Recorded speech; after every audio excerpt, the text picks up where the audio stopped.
morning, sir. Good morning, everyone. We are the Group 2, and we are now here in front of you to discuss the Activity 5, which is the sharing our short essay about the condition of science education here in our country. But before we start, we would like to introduce ourselves. I am Engine Cadet Tanyulko, together with my co-reporters. And I'm Engine Cadet William. Engine Cadet Ortiz. And I am Engine Cadet Scopio.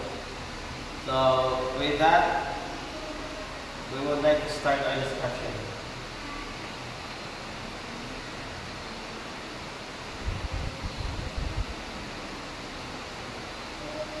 The state of science education in the Philippines faces multifaceted challenges.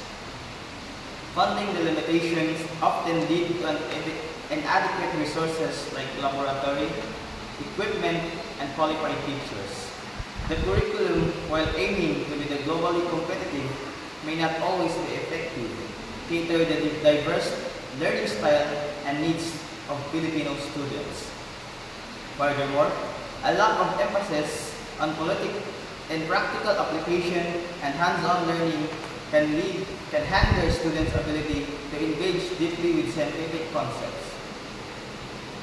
The digital divide also plays a crucial role in limiting access to educational technologies and online resources for many students, particularly those in rural areas.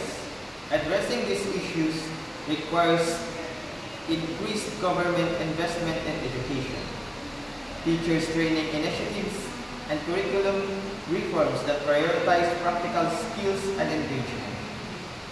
Ultimately, a stronger focus in science education is crucial for the Philippines' economic development and global competitiveness.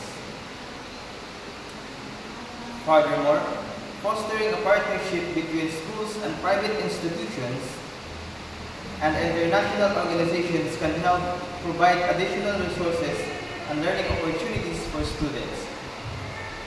Encouraging research and innovations at school level can also inspire young minds to pursue careers in science and technology. By creating a more inclusive and well-supported science education system, the Philippines can better equip with future generations to contribute national progress and global advancement. So the next slide, or the next part of the essay will be discussed by Engine Cadet William.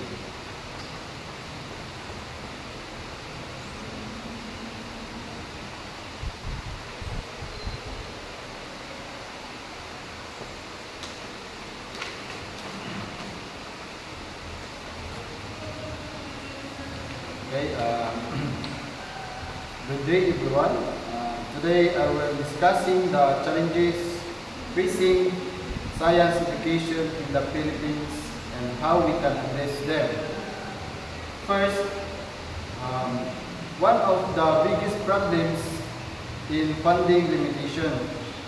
Many schools lack proper laboratories, science equipment, and even qualified teachers.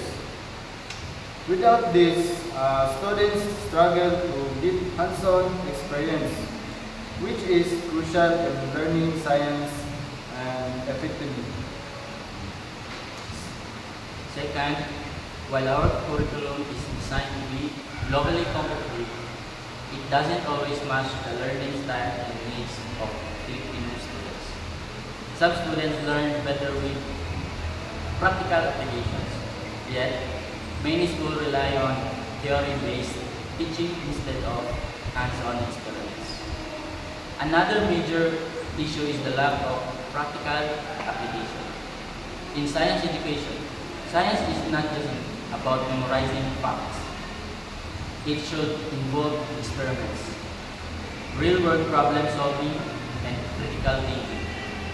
If students don't experience science in action, they might lose interest and struggle to understand complex concepts. And we also have a digital divide, which affects the many students, especially in rural areas. Not all students have access to computers, internet, and connectivity, or modern educational tools. This limits their abilities to explore the online resources and learn through technology-based methods, which are now essentials in modern education. To address the challenges, we need the stronger government support, more investment. Education can help provide a better facilities, train teachers to improve the access to technology. Teachers training programs should focus on innovative teaching methods that engage students more effectively.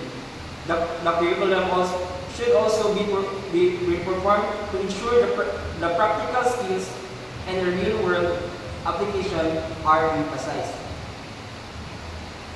To bridge this gap, a stronger government intervention is necessary to increase the investment, and education can lead to improve the infrastructure, better equipped schools, and explain the digital access.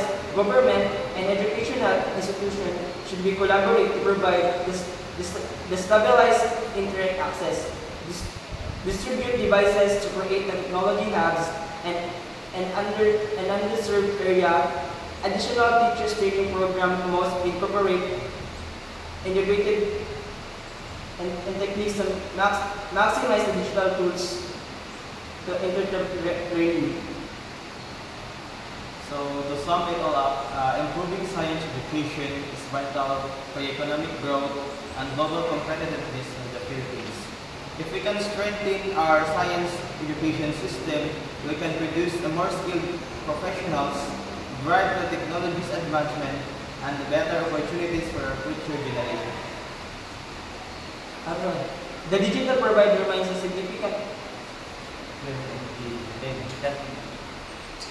The digital divide remains a significant issue, particularly for students in rural and underserved communities. Many lack access to essential digital tools and such as a computer, high-speed internet, and modern education platform. And that will be all, sir. Thank you. Sige.